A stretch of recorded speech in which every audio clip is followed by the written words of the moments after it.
Hello বন্ধুরা, good morning সবাইরে। কেমন আছো সবাই? আশা করতেছি সবাই ভালো আছো।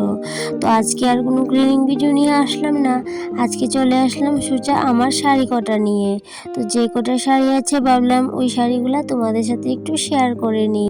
প্রথমেই দেখাচ্ছি আমার মেখলাটা, যেটা কিনা আমি 2 বছর আগে নিয়েছিলাম। ব্ল্যাকের মধ্যে পিঙ্ক আছে, আবার গোল্ডেনেরও কাজ আছে। যদিও এটা পিঙ্ক না, কালারটা কেমন জানি পিঙ্কের মতোই, তাই পিঙ্কই বলে ফেললাম। আর এদিকে দেখো আঁচলটার মধ্যে একটা ব্ল্যাকের মতো পাড় আছে, তো ওইটা আলাদা ছিল, ওইটা আমি লাগিয়ে নিয়েছিলাম, কারণ আমি তো নিজে সেলাই কাজ জানি, তো সেই জন্য আমি নিজেই এটা করে নিয়েছিলাম। আর এই দিক দিয়ে দেখো, এই যে শাড়িটা, এটা হালকা নেট টাইপের, গোল্ডেন আর সাদা সুতো দিয়ে কাজ করানো। শাড়িটা নিয়েছিলাম 8-10 বছরের মতো হবে হয়তো। শাড়িটা তেমন পরা হয়ে ওঠে না, ওই 1-2 বার মনে হয় পরেছিলাম। আর এই যে সুতির শাড়িটা দেখছো, এটা কিন্তু একদম নতুন, একদিনও পরিনি। আমার ভাই দিয়েছিল গত পয়লা বৈশাখে, কিন্তু একদিনও পরা হয়ে ওঠেনি। আর এদিকে শাড়িটা কিন্তু সুতোর কাজ করানো, খুব সুন্দর দেখতে শাড়িটা। আর এই দিক দিয়ে দেখো আরেকটা সুতির ছাপা শাড়ি, রানী কালারের মধ্যে হালকা উজালা আর সাদা কালার, দেখতে বেশ মিষ্টি কালারটা, এটাও কিন্তু নতুন। আর এই যে শাড়িটা দেখছো, এটা আমার ভাই দিয়েছিল গত দুর্গাপূজাতে। তো ব্লু এর মধ্যে গোল্ডেন সুতোর কাজ করানো, দেখতে কিন্তু খুব সুন্দর শাড়িটা, কালারটাও কিন্তু খুব মিষ্টি। আর ব্লাউজটা কিন্তু এখনো আমি বানাইনি, তো বানাবো বানাবো ভেবে ভেবে শাড়িটা অনেকবারে পরে নিয়েছি সাদা ব্লাউজের সাথে। আর এদিকে দেখো আঁচলের মধ্যে সুতোর কাজও করানো আছে। আর এই যে শাড়িটা দেখতে পাচ্ছ, এটা আমি নিয়েছিলাম মল থেকে। তো শাড়িটা আমার প্রথমে ভালোই লেগেছিল, গেরুয়া কালারের মধ্যে, আঁচলের মধ্যে এই যে একটা ফ্লাওয়ার দেখতে পাচ্ছ, খুব সুন্দর একটাই ফ্লাওয়ার আঁচলের মধ্যে, আর সম্পূর্ণ শাড়িটা কিন্তু এক কালার। আর সমস্ত শাড়ির মধ্যে এরকম গোল্ডেন পাড় লাগানো। তো শাড়িটা প্রথমে আমার ভালোই লেগেছিল, কিন্তু আনার পর এখন আমার কাছে আর ভালো লাগে না। তো আমার কিন্তু শাড়িটা একদিন পরেছি, আর কিন্তু পরা হয়ে ওঠেনি। আর এই হলুদ কালারের শাড়িটা নিয়েছিলাম গত দুর্গাপূজার আগের দুর্গাপূজাতে। আঁচলের মধ্যে সুতা বাঁধানোর কাজ, আর ছোট ছোট গোল্ড প্রিন্ট, উপর আর নিচের পাড়ের ডিজাইন একই রকম। আর এই শাড়িটার ব্লাউজ পিসটা হলুদ হওয়াতে আর বানানো হয়নি, কারণ কি একই রকম ব্লাউজ হলে ভালো লাগে না, তাই আমি এই হলুদ শাড়িটা লাল ব্লাউজের সাথেই পরি। আর আমার সবগুলো শাড়ি দেখবে বেশ হালকা টাইপের, কারণ আমি বেশি ভারী শাড়ি আমার একদমই পছন্দ হয় না। তো এই শাড়িটা আর হলুদ কালারের শাড়িটা কিন্তু সম্পূর্ণ একই রকম ডিজাইন, গোল্ডেন কালার সব একই রকম, আঁচলের কাজও একই রকম, পাড়ের কাজও একই রকম। আর এই শাড়িটার শুধু কালারটা মিলে না, কালারটা এই শাড়িটা হলো ছাই কালার, আর ওই শাড়িটা ছিল হলুদ কালার। তো দুইটা শাড়ি আমি একরকমই নিয়ে নিয়েছিলাম। আর এই শাড়িটা নিয়েছিলাম আমার মামাতো বোনের বিয়ের সময়। তো বেশি দাম নেয়নি, শাড়িটা অনলাইনে নিয়েছিলাম 650 মতো শাড়িটার দাম নিয়েছিল। তো শাড়িটা কিন্তু তখন আমার বেশ ভালোই লেগেছিল, কিন্তু এখন আর বেশি ভালো লাগে না। আর এদিকে দেখো, এই শাড়িটা হলো আমার মঙ্গলচরণের শাড়ি। তো শাড়িটা অনেক বছর হয়েছে, কিন্তু শাড়িটা কিন্তু দেখতে এখনও অনেক সুন্দর, গোল্ডেন কাজ আর হোয়াইট কালারের কাজ আছে। আর সম্পূর্ণ শাড়িতে কিন্তু পাথর বসানো, আর এইদিকে সম্পূর্ণ বডির মধ্যে এরকম ছোট ছোট প্রিন্ট আছে। তো এতক্ষণ যতগুলো শাড়ি দেখলে, সবচেয়ে থেকে বেস্ট শাড়ি কিন্তু আমার এই ব্ল্যাক কালারের শাড়িগুলা, কারণ ব্ল্যাক কালারের শাড়ি কিন্তু আমার আছে বেশ কয়েকটা, কিন্তু আমার ব্ল্যাক কালারের শাড়ি খুবই পছন্দের। আর খুবই সিম্পল শাড়ি আমি পরতেও ভালোবাসি, একদম এক কালারের মধ্যে। আর বেশিরভাগ শাড়ি কিন্তু আমার খুবই কম দামি শাড়ি, যেগুলা খুব হালকা। আর এই যে শিফনের শাড়িটা, এটাও নিয়েছিলাম পছন্দ করে, কিন্তু এখন আর ভালো লাগে না, তাই কিন্তু আর পরা হয় না। আর এইদিকে দেখো আরেকটা ব্ল্যাক কালারের শাড়ি, খুবই হালকার মধ্যে। আর বেশিরভাগ শাড়ি কিন্তু আমার ব্ল্যাক কালারের মধ্যে, আর দেখো কিরকম হালকা। আর আমি কিন্তু এরকম হালকা পাতলা শাড়ি কিন্তু খুবই পছন্দ করি। আর এই যে শাড়িটা দেখতে পাচ্ছ, এটাতে কিন্তু ব্লাউজ পিসও কাটা হয়নি এখনো। এটা রেড আর হোয়াইটের মধ্যে কম্বিনেশন, আর এটা আঁচলের মধ্যে পম পম বসানো।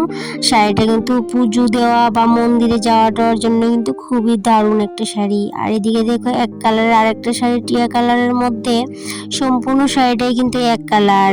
তো এটাও কিন্তু হ্যান্ডলুমের একটা শাড়ি, আর আঁচলের মধ্যে এরকম সুতোর কাজ, মানে সুতো বাঁধানোর কাজ। তো যতগুলো শাড়ি তোমাদের সাথে দেখালাম, সবগুলো শাড়ি কিন্তু বেশি একটা দামি শাড়ি না, হয়তো দু একটা শাড়ি একটু দামি হতে পারে। ওই আমার মঙ্গলচরণের শাড়িটা আর একটা কাঞ্জিবরম শাড়ি, যারা তোমাদের সাথে শেয়ার করবো একটু পর, এই দুইটা শাড়ি ছাড়া সবগুলো শাড়ি কিন্তু একটু কমের মধ্যে। আর এই যে শাড়িটা দেখতে পাচ্ছ ব্লু কালার, এটা আমার মা দিয়েছিল পুজোর সময়, কিন্তু কালারটা আমার বেশি ভালো লাগে না, তাই বেশি আর পরা হয় না এই শাড়িটাও। তো এটাও দিয়েছিল 1000-1200 দিয়ে, তারপরেও কিন্তু আমার ভালো লাগে না। আর এই শাড়িটা আরেকবার পুজোর সময় নিয়েছিলাম, হয়তো বা 5-6 বছরের মতো হয়ে গেছে। তো এটাও কিন্তু আঁচলটা খুবই সুন্দর, আর ব্লাউজ পিসটাও কিন্তু আমি বানিয়ে নিয়েছি। আর শাড়িটাও কিন্তু হালকার মধ্যে বেশ ভালো লাগে পরতে। আর হ্যাঁ বন্ধুরা, তোমাদের কাছে যদি আমার ভিডিও ভালো লেগে থাকে তো অবশ্যই পাশে থাকার অনুরোধ রইল। তো তোমরা অনেকেই আমাকে অনেক কমেন্ট করে থাকো, তো আমি সবার উত্তর আর দিতে পারি না, তো সেই জন্য কিন্তু তোমরা কেউ আমার উপরে রাগ করবে না প্লিজ। আর এদিকে দেখো এই যে শাড়িটা দেখতে পাচ্ছ রেডের মধ্যে ব্লু কালার, তো এই শাড়িটাও কিন্তু আমার মা দিয়েছিল, ওই দেখো হালকার মধ্যে। কিন্তু এই শাড়িটাও আমি বেশি পরিনি, আমার ভালো লাগে না, এত ভারী গ্যাঞ্জাম শাড়ি, আর এই পাড় মোটা মোটা পাড় লাগানো তো আমার একদমই ভালো লাগে না, তো সেই জন্য এই শাড়িটাও বেশি পরা হয় না। আর এইদিকে দেখো এই যে একটা শাড়ি আকাশি কালারের মধ্যে হালকা হালকা গোল্ডেনের পাড় বসানো, আর এদিকে এই যে ডিজাইনটা দেখতে পাচ্ছ ত্রিভুজ আকৃতির ডিজাইন। আর এই শাড়িটা কিন্তু একদমই নতুন, আমি শাড়িটা একদিনও পরিনি, আর ব্লাউজ পিসটাও কিন্তু এখনো বানানো হয়নি। আর এইদিকে দেখো আরেকটা হ্যান্ডলুম শাড়ি রানী কালারের মধ্যে, আর এই শাড়িটা কিন্তু আমার একটা দিদি দিয়েছিল গত দুর্গাপূজার মধ্যে। তো এটাও কিন্তু বেশ কয়েকবার পরে নিয়েছি।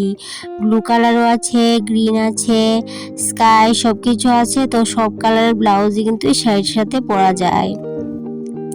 আর এই যে শাড়িটা দেখতে পাচ্ছ, এটা কিন্তু নিয়েছি আমার বিয়ের আগে, অনেক বছর হয়ে গেল, প্রায় 10-15 বছর হয়ে যাবে। তো 10 বছর হবে না, 15 বছর হয়ে যাবে।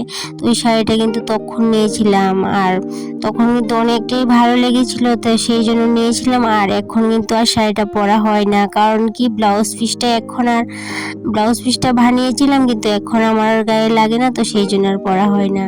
আর এদিকে দেখো একটা হালকা তাঁতের শাড়ি, তো আর এইদিকে দেখো আর একটা আমার ফেভারিট শাড়ি, এই যে শিফন শাড়ি দেখতেই পাচ্ছ, দুই কালারের মধ্যে হালকা একদম, এই যে রানী কালার আর এই যে গোল্ডেনের পাড় বসানো, আর একটা দুই কালার আছে এটার মধ্যে, এই যে একটা কালার সাদার মধ্যে পিঙ্ক ফ্লাওয়ার আর গ্রিন কালার। তো শাড়িটা কিন্তু আমার ফেভারিট শাড়ি একটা।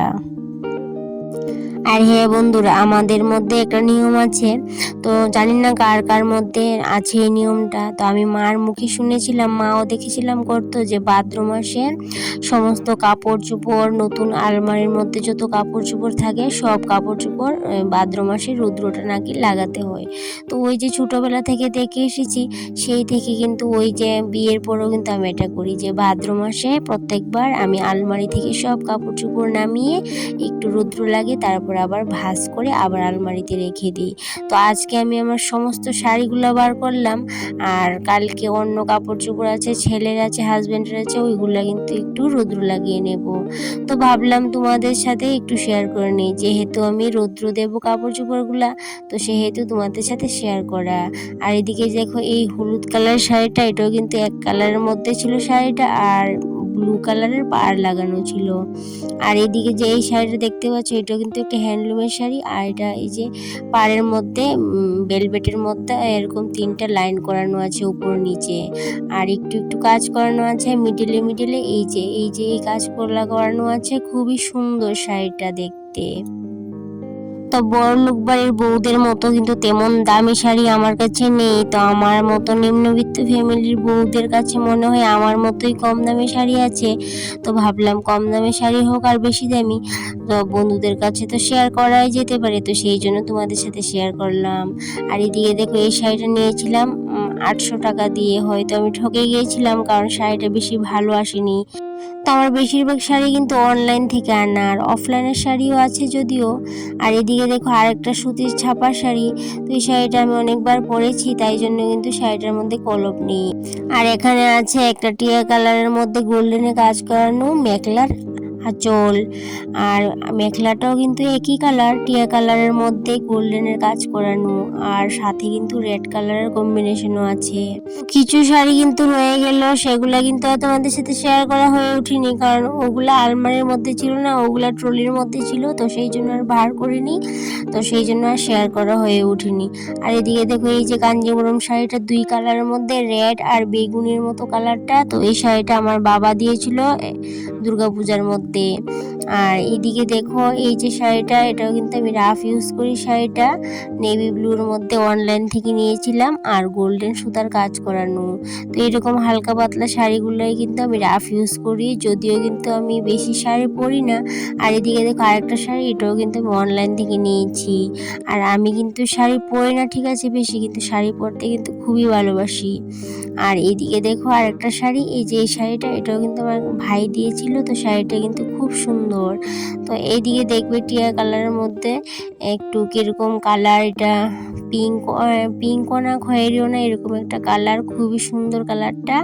আর এদিকে দেখো আরেকটা ব্ল্যাক কালারের শাড়ি, তো এই শাড়িটার মধ্যে হাতি হাতি করে কাজ করানো, তো খুব সুন্দর শাড়িটা। সুন্দর বলার কারণ শাড়িটা হলো ব্ল্যাক কালার, তাই বললাম অনেক সুন্দর। আর এইদিকে দেখো সবগুলো শাড়ি কিন্তু রোদ্রে নিয়ে মেলে দিচ্ছি, আর সবগুলো শাড়ি একসাথে মেলে দিতে পারবো না, কারণ জায়গা হবে না, তো সেই জন্য কিছু কিছু করে মেলে দেব, আর কিছু কিছু করে রোদ্র লাগিয়ে তারপরে গড়ে এনে বাজ করে, এইভাবে করে কিন্তু আমি সবগুলো শাড়িকে রোদ্র লাগিয়ে গড়ে এনে বাজ করে তারপর আলমারির মধ্যে আবার গুছিয়ে রাখলাম। তো আজকের ভিডিওটা আর কন্টিনিউ করব না, এই পর্যন্তই থাকবে। তোমরা সবাই ভালো থাকবে, সবাই সুস্থ থাকবে। Tata, bye bye.